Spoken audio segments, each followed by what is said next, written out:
ইহাদের গান থাকিয়া তখন আমি এবং বড় দাদা অনেক ব্রহ্মসঙ্গীত রচনা করিতায় বসিতাম।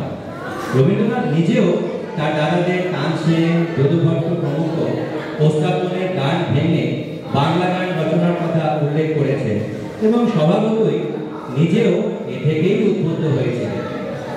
কবি নিজে যেখানে যে ভালো সুরটি শুনেছেন অথবা অন্য লোকে দেশ বিদেশ থেকে যেসব গান আহরণ করে তাকে এনে দিয়েছেন তার প্রায় সবগুলি তিনি পূজার বেদিতে নিবেদন করেছেন, একথা বললে অত্যুক্তি করা হয় না। রবীন্দ্রনাথের এই প্রচেষ্টাকে অনুসরণ বলা চলে, অনুকরণ নয়। রবীন্দ্র সৃষ্ট প্রায় 228টি গানে অন্যের সুরে নিজের কথা বসানোর দৃষ্টান্তই বেশি পাওয়া যায়।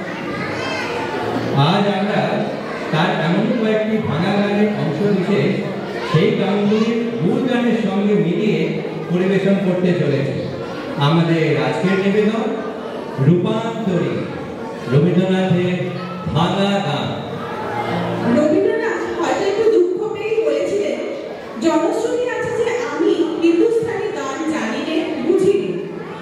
আমার আদি যুগে রচিত গানে হিন্দুস্তানি ধ্রুব পদ্ধতির রাগরাগিনী সাক্ষী দল অতি বিশুদ্ধ প্রমাণ সহ ভাবি শতাব্দীর প্রত্নতাত্ত্বিকদের নিদারুণ বাকবিতণ্ডার জন্য অপেক্ষা করিয়া আছে। ইচ্ছা করলেও সেই সঙ্গীতকে আমি প্রত্যাখ্যান করতে পারি নে। সেই সঙ্গীত থেকেই আমি প্রেরণা লাভ করি।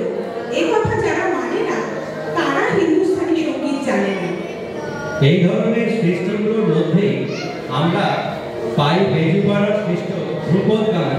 প্রথম আদি সুরেশক্তি এই সুরে 1914 খ্রিস্টাব্দে রচিত হল প্রথম আদি শক্তি গানটি।